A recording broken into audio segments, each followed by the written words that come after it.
സിറിയയിൽ പ്രശ്നം ഒരു പരിധിവരെയും കുറഞ്ഞിട്ടുണ്ട്. മറ്റൊരു ഭാഗത്ത് റഷ്യ ഉക്രൈൻ യുദ്ധം അവസാനിപ്പിക്കാനുള്ള വഴികൾ സെലൻസ്കി തന്നെ പറഞ്ഞു തുടങ്ങി. അതും നയതന്ത്രപരമായി ഈയൊരു യുദ്ധം അവസാനത്തിലേക്ക് കൊണ്ടുവരാൻ കഴിയുമെന്ന ഒരു പ്രസ്താവന പുറത്തിറക്കി. എന്നാൽ നയതന്ത്രപരമായി ചെയ്യാൻ കഴിയുമെന്നും നാറ്റോ മെമ്പർഷിപ്പ് വേണ്ട എന്നും പറഞ്ഞു. പക്ഷേ ഇൻഡയറക്റ്റായി നാറ്റോ സൈനികരെ അല്ലെങ്കിൽ വിദേശ സൈനികരെ കൊണ്ടുവന്ന് എന്റെ രാജ്യത്തിൽ സംരക്ഷണത്തിനായി നിർത്തുന്നതിൽ ഞാൻ ഒരിക്കലും എന്റെ രാജ്യത്തിനുള്ളിൽ സംരക്ഷണത്തിനായി നിർത്തണം. ആ ഒരു കണ്ടീഷൻ മാത്രം വെച്ചുകൊണ്ട് ഈ സമാധാന ചർച്ച എന്നെ കൊണ്ട് അവസാനിപ്പിക്കാൻ കഴിയുമെന്ന ഒരു പ്രസ്താവന നൽകി. ഇതിനിടയിൽ സിറിയയിൽ അസാദിന്റെ ഗവൺമെന്റ് വീണതിന് ശേഷം അടുത്ത ചില ദിവസത്തിൽ തന്നെ മറ്റ് പല മാറ്റങ്ങൾ സംഭവിക്കുമെന്ന് നമുക്കറിയാം. പക്ഷെ അത് പ്രതീക്ഷിച്ചതിലും വർദ്ധിക്കാൻ തുടങ്ങിയിട്ടുണ്ട്.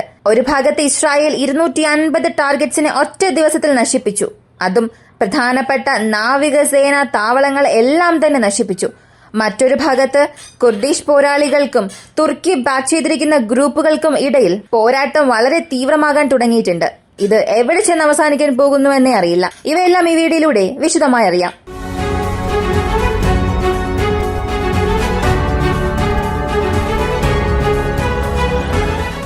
ഇസ്രായേലിനെ കുറിച്ച് ആദ്യം അറിയാം. ഇസ്രായേലിന്റെ പക്കൽ നിന്നും 2 പ്രധാനപ്പെട്ട വാർത്തകൾ വന്നു. ഒന്നാമത്തേത്, ബെഞ്ചമിൻ നെതന്യാഹുവിന്റെ പേരിൽ ഒരു അഴിമതി കുറ്റം ചുമത്തുകയും ആ ഒരു കേസ് നടന്നുകൊണ്ടിരിക്കുകയാണ്. അതിനാദ്യമായി അദ്ദേഹം അപ്പിയർ ആയിട്ടുണ്ട്. അധികാരത്തിലുള്ള ഒരു പ്രൈം മിനിസ്റ്ററിൽ, അതും ഇസ്രായേലിൽ ഭരണത്തിലുള്ള ഒരു പ്രൈം മിനിസ്റ്ററിൽ അഴിമതി കുറ്റാരോപണം ഉന്നയിക്കുകയും അത് അന്വേഷണത്തിൽ വന്നിരിക്കുന്നതും ഇതാണ് ആദ്യത്തെ തവണ. ഇതിന് വിധി വരാൻ ഇനിയും വർഷങ്ങളെടുക്കും. 2025 ഇതിന്റെ ആദ്യത്തെ സെറ്റ് വരുമെന്നും 2030 ഇതിന്റെ മുഴുവൻ വിധി വന്ന് അടുത്ത് എന്ത് ചെയ്യാമെന്നുള്ള നടപടികൾ എടുത്താലും സജീവമായി പ്രവർത്തിക്കുന്ന ഒരു പ്രൈം മിനിസ്റ്ററുടെ മേൽ ഒരു അന്വേഷണം വരുന്നത് ഇതാണ് ആദ്യത്തെ തവണ.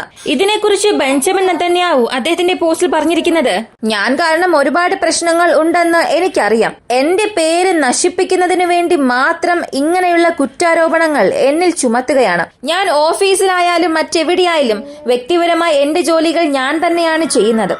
ഞാൻ പ്രസിഡന്റിന്റെ ഓഫീസിലായാലും പ്രൈം മിനിസ്റ്ററുടെ ഓഫീസിലായാലും ശരി, എനിക്കായിട്ടുള്ള ഭക്ഷണം ഉൾപ്പെടെ ഞാൻ തന്നെയാണ് എടുത്തു കഴിക്കാറ്.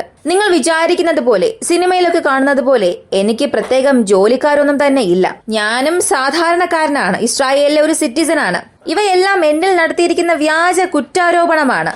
ഇവയെല്ലാം എന്നെ കൊണ്ട് ഓവർകം ചെയ്യാൻ സാധിക്കുമെന്നും അദ്ദേഹത്തിന്റെ സ്റ്റേറ്റ്മെന്റിൽ പറഞ്ഞു. ഇസ്രായേലിനെ കുറിച്ചുള്ള മറ്റൊരു വാർത്ത, ഹെർമോൺ മൗണ്ടന്റെ മറ്റ് പ്രദേശങ്ങളെല്ലാം അവർ പിടിച്ചെടുത്തു. കൂടാതെ 0 റെസിസ്റ്റൻസ് ആയിരുന്നു അവർക്ക് അവിടെ ഉണ്ടായിരുന്നത്. അവിടങ്ങളിൽ യാതൊരു പ്രതിരോധവും ഇല്ലാതെ സൈനികർ മുന്നേറിപ്പോയി. ഇസ്രായേലിന്റെ ബോർഡറിൽ നിന്നും ഗോളാൻ ഹൈറ്റ്സ് കഴിഞ്ഞ് സിറിയയിലേക്ക് ഒരു വ്യക്തി നടന്നുപോയാൽ എത്രത്തോളം സ്വതന്ത്രനായിട്ടായിരിക്കും പോവുക? അതുപോലൊരു മൂവ്മെന്റിലാണ് സിറിയൻ ഫോഴ്സസിന്റെ നിയന്ത്രണത്തിലുണ്ടായിരുന്ന പ്രദേശങ്ങളിൽ ഇപ്പൊ ഇസ്രായേൽ പോകാൻ തുടങ്ങിയത്. ഇതിനിടയിൽ പെട്ടെന്ന് തലസ്ഥാനത്തെ നോക്കിയും ഇസ്രായേൽ പോകാൻ തുടങ്ങി. ഡമാസ്കസ് എത്രയും പെട്ടെന്ന് ഇസ്രായേലിന്റെ നിയന്ത്രണത്തിലേക്ക് വരുമെന്നുള്ള ചില വാർത്തകളും വന്നിരുന്നു. എന്നാൽ അത് കൺഫേം ചെയ്യാത്ത വാർത്തയാണ്.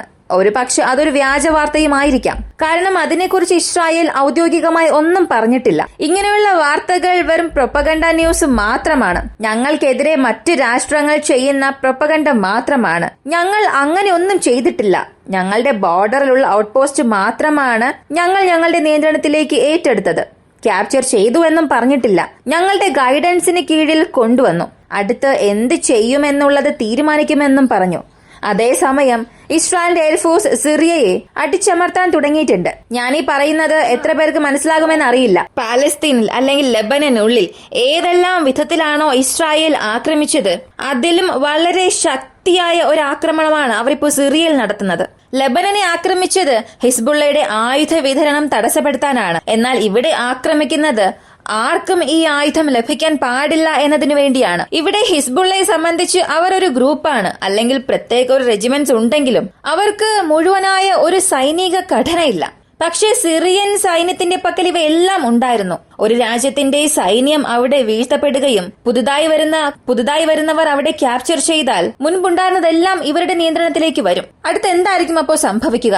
അകത്തേക്ക് ഇപ്പോ വന്ന ഭരണാധികാരികൾ എല്ലാം ഇസ്രായേലിന് സപ്പോർട്ടായവർ അല്ല. എല്ലാവരും ഇസ്രായേലിനെ ഒപ്പോസ് ചെയ്യുന്നവരാണ്.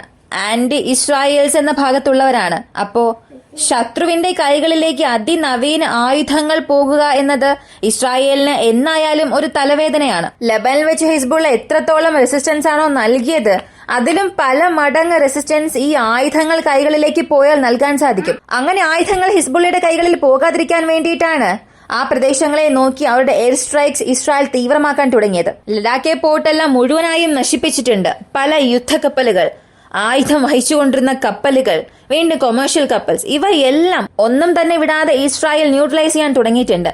അതുപോലെ തന്നെ ഇസ്രായേൽ ഇങ്ങനെ ആക്രമിച്ചുകൊണ്ടിരിക്കുമ്പോൾ സിറിയയുടെ പൊളിറ്റിക്സിനെ കുറിച്ചും നമ്മൾ അറിയണം. ഖുർദിഷ് പോരാളികൾ അമേരിക്കയുടെ സപ്പോർട്ടേഴ്സ് ആണ്, അമേരിക്കൻ ബാക്ക്ഡ് ഗ്രൂപ്പ്സ് ആണ്. ഇവിടെ HDS, SNA ഇവർ എല്ലാവരും തുർക്കി ബാക്ക് ചെയ്യുന്ന ഗ്രൂപ്പ്സ് ആണ്. ഈ ഒരു ചിത്രം നിങ്ങൾ നോക്കുക, ഇത് വൈറലാകാൻ തുടങ്ങിയിട്ടുണ്ട്. ഇതിൽ ആ ഒരു സൈൻ നിങ്ങൾ ശ്രദ്ധിക്കുക. ഇപ്പോ നിങ്ങൾക്ക് മനസ്സിലായിട്ടുണ്ടാകും, IS അവരുടെ ഒരു ലോഗോയാണ്. സിറിയയ്ക്കുള്ളിൽ ഇവരിപ്പോ ഭരണത്തിൽ വന്നിരിക്കുന്നത് ജനങ്ങൾക്ക് വിജയം ലഭിച്ചതായി പറഞ്ഞാലും ഈ ISനെ സംബന്ധിക്കുന്ന സംഘടന, അൽ-ഖ്വയ്ദ പോലുള്ള മറ്റ് പല സംഘടനകൾ അവിടെ വേരൂർന്ന് വളരാൻ ഇതൊരു വലിയ സാഹചര്യമായി മാറിയിട്ടുണ്ട്. അമേരിക്കയും അതിനെക്കുറിച്ചാണ് ഒരു മുന്നറിയിപ്പ് നൽകിയത്. അമേരിക്കയെ സംബന്ധിച്ച് തുർക്കിക്ക് ഇവിടെ വലിയ പ്രഷറൊന്നും അവർ നൽകിയിട്ടില്ലെങ്കിലും സിറിയയുടെ ഗവൺമെന്റിന് അവരുടെ സപ്പോർട്ട് നൽകിയിട്ടുണ്ട്. ഞാനൊരു ലിങ്ക് നൽകാം. ഇത് അമേരിക്കയുടെ ഒഫീഷ്യൽ ഗവൺമെന്റ് ലിങ്കാണ്. ഇതിൽ ഏതൊക്കെ രാജ്യങ്ങൾ, സിറിയൻ ഭാഗത്തുള്ള രാജ്യങ്ങൾ, ലബനൻ, ജോർദാൻ, ഇറാഖ്, തുർക്കി, ഇങ്ങനെ സിറിയൻ യുദ്ധം കാരണം ഏതൊക്കെ രാജ്യങ്ങളാണോ ബാധിക്കപ്പെട്ടിട്ടുള്ളത്, ഇതിൽ ഈജിപ്തുമുണ്ട്. അവർക്ക് എന്തൊക്കെ സഹായം നൽകിയിട്ടുണ്ട് എന്നുള്ളതെല്ലാം ഇതിൽ കൊടുത്തിട്ടുണ്ട്. ഇത് ഒബാമ കാലം മുതലേ ഫോളോ ചെയ്യുന്ന ഒരു പ്രോസസ്സാണ്. മാക്സിമം നോക്കിയാൽ ഇതിൽ സിറിയയ്ക്ക് ഹ്യൂമാനിറ്റേറിയൻ എയ്ഡിൽ മാത്രം വർഷത്തിൽ 300 മില്യണിലധികം $US പോകുന്നുണ്ട്. തുർക്കിക്ക് 50 മില്യൺ, ജോർദൻ, ഇറാഖ് ഇങ്ങനെയുള്ള രാജ്യങ്ങൾക്ക് 30, 50 ഇങ്ങനെ കുറെ നൽകിയിട്ടുണ്ട്. മൊത്തത്തിൽ നോക്കിയാൽ ഹ്യൂമാനിറ്റേറിയൻ എയ്ഡിൽ മാത്രം വർഷത്തിൽ 11 ബില്യൺ വരെയും ചിലവ് ചെയ്തിട്ടുണ്ട്. ലിങ്ക് ഞാൻ ഡിസ്ക്രിപ്ഷനിൽ കൊടുത്തിട്ടുണ്ട്. ആവശ്യമുള്ളവർക്ക് അത് ഓപ്പൺ ചെയ്ത് നോക്കാം. ഇപ്പോൾ സിറിയയിൽ വന്നിരിക്കുന്ന പുതിയ നേതാവിനെ കുറിച്ച് നമുക്കറിയാം. HDSന്റെ നേതാവാണ്. അദ്ദേഹത്തിന്റെ തലയ്ക്ക് 10 മില്യൺ അമേരിക്ക റിവാർഡ് നൽകിയിരുന്നു. അങ്ങനെ റിവാർഡ് നൽകിയിട്ടുള്ള ആളിനെ തന്നെയാണ് നേതാവായും എടുത്തിട്ടുള്ളത്. അവർക്ക് ആവശ്യമായ സഹായങ്ങളും ചെയ്യാൻ തയ്യാറാണെന്ന് അമേരിക്ക പറഞ്ഞു. ഭരണമാറ്റം അംഗീകരിക്കാൻ കഴിയുന്നതാണെന്നും അമേരിക്ക ഒരു അനൗൺസ്മെന്റ് നൽകി. ഇത് അമേരിക്കയുടെ ഭാഗം. മറ്റൊരു ഭാഗത്ത് UK നോക്കിയാൽ സിറിയൻ ഗവൺമെന്റ് നിലം പതിച്ചു. ഇത് വളരെ പ്രധാനപ്പെട്ട ഒരു കാര്യമാണ്. അസാദ് എന്ന അശുദ്ധ ശക്തിക്ക് എതിരെ ജനങ്ങൾ നടത്തിയ പ്രതിഷേധം അവിടെ വിജയം പ്രാപിച്ചു. ജനങ്ങളുടെ പ്രതിഷേധം എത്രത്തോളം ശക്തി പ്രാപിക്കുമെന്നുള്ളത് ഈ ഒരു സംഭവം കാണിച്ചു തന്നു. അപ്പോ സിറിയൻ ജനങ്ങൾക്ക് ഞങ്ങളുടെ അഭിനന്ദനങ്ങൾ എന്നും അവർ പറഞ്ഞു. അത് സംബന്ധിക്കുന്ന ചില വാർത്തകൾ പുറത്തുവിട്ടു. എന്നാൽ മറ്റൊരു ഭാഗത്ത് ഇസ്രായേൽ ആക്രമിക്കാൻ തുടങ്ങിയല്ലോ. ഇസ്രായേൽ HDSന്റെ നിയന്ത്രണത്തിലുള്ള വെപ്പൺ ഡിപ്പോ എല്ലാം ആക്രമിക്കുന്നുണ്ട്. അങ്ങനെ ഇസ്രായേൽ ആക്രമിക്കുമ്പോൾ ഇസ്രായേൽ സ്വയം സംരക്ഷിക്കാൻ ആവശ്യമായ എല്ലാ അധികാരവും അവർക്കുണ്ട്. ഇസ്രായേലിന് ഫോറിൻ എനിമീസ് വഴി, പുറം രാജ്യങ്ങളിൽ നിന്ന് വരുന്ന ശത്രുക്കൾ വഴി എന്തൊക്കെ പ്രശ്നങ്ങൾ ഉണ്ടാകുമോ അതൊക്കെ അവസാനിപ്പിക്കാൻ ഇസ്രായേൽ പ്രീഎംപ്റ്റീവ് സ്ട്രൈക്ക് നടത്തുന്നതിൽ തെറ്റില്ല എന്നും പറഞ്ഞു. അതായത് ഒരു ഭാഗത്ത് തീവ്രവാദ ലിസ്റ്റിൽ ചേർത്തവരെ തന്നെ തിരഞ്ഞെടുക്കുകയാണ്, മറ്റൊരു ഭാഗത്ത് ജനങ്ങൾക്ക് അഭിനന്ദനങ്ങൾ അറിയിക്കുകയും ചെയ്യുന്നു, അവരെ ആക്രമിക്കാനും പറയുന്നു. ഇതാണ് ജിയോ പൊളിറ്റിക്സ്. ഇങ്ങനെയാണ് സംഭവിക്കുന്നത്. അപ്പോ സിറിയയ്ക്കുള്ളിൽ നേരിട്ടുള്ള പ്രശ്നങ്ങളും അധികമാകുന്നുണ്ട്. ഈ ഒരു മാപ്പ് നിങ്ങൾ നോക്കുക. ഇത് അപ്ഡേറ്റ് ചെയ്ത മാപ്പാണ്. ഇതിൽ ഈ ചുവന്ന നിറത്തിലുള്ളതെല്ലാം ഇപ്പോ HDS എന്ന് പറയുന്ന തുർക്കി ബാക്ക്ഡ് ഗ്രൂപ്പ്സ് നിയന്ത്രിക്കുന്ന സ്ഥലങ്ങളാണ്.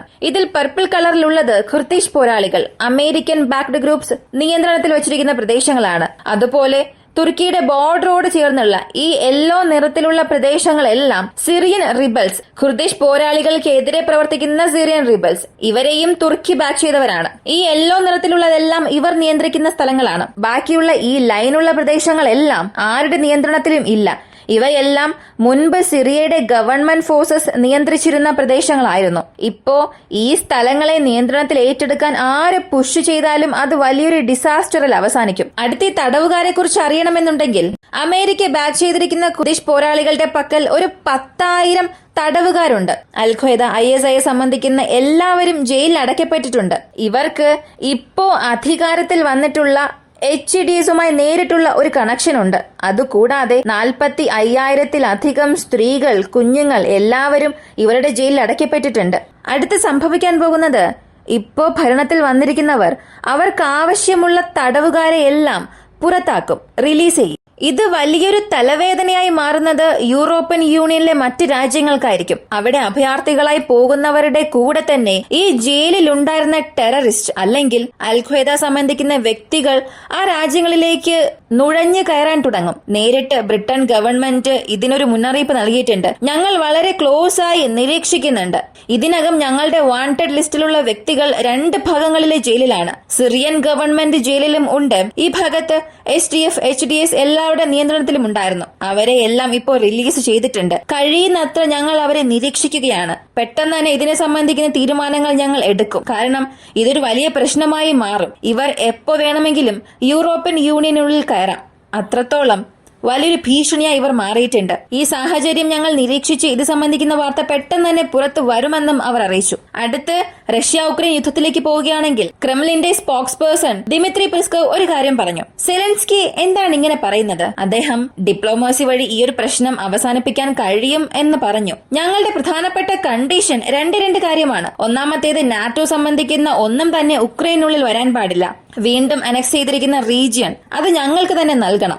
ഇതിനവർക്ക് എന്ത് ചെയ്യാൻ സാധിക്കും? ഇതവർക്ക് ചെയ്യാൻ സാധിക്കുമോ? ഇതൊന്നും സമ്മതിക്കാതെ എങ്ങനെയാണ് ഡിപ്ലോമസി എന്ന വാക്ക് ഇവിടെ വരിക?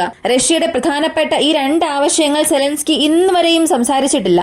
അതിനെക്കുറിച്ച് യാതൊരു അംഗീകാരവും നൽകാതെ ഇപ്പോൾ ഡിപ്ലോമസി മാത്രം വെച്ചുകൊണ്ട് യുദ്ധം അവസാനിപ്പിക്കാൻ കഴിയുമെന്ന് പറഞ്ഞാൽ അത് വെറും പരാജയമാണ് കാണിക്കുന്നത്. ഞങ്ങളുടെ കമാൻഡർ ഇൻ ചീഫാണ് പ്രസിഡന്റ് പുടിൻ. അദ്ദേഹത്തിന്റെ ആവശ്യം, അദ്ദേഹത്തിന്റെ ലിസ്റ്റിലുള്ള അത്രയും കാര്യങ്ങൾ ടിക്കാകുന്നത് വരെയും ഈ യുദ്ധം അവസാനിക്കില്ല. ഞങ്ങൾ എന്തെല്ലാമാണോ ഉക്രൈനിൽ ചെയ്യണമെന്ന് ആഗ്രഹിക്കുന്നത് അതെല്ലാം ഞങ്ങളിപ്പോൾ ചെയ്തുകൊണ്ടിരിക്കുകയാണ്. ഇത് ചെയ്ത് അവസാനിപ്പിക്കുന്നത് വരെയും യുദ്ധം അവസാനിക്കില്ല.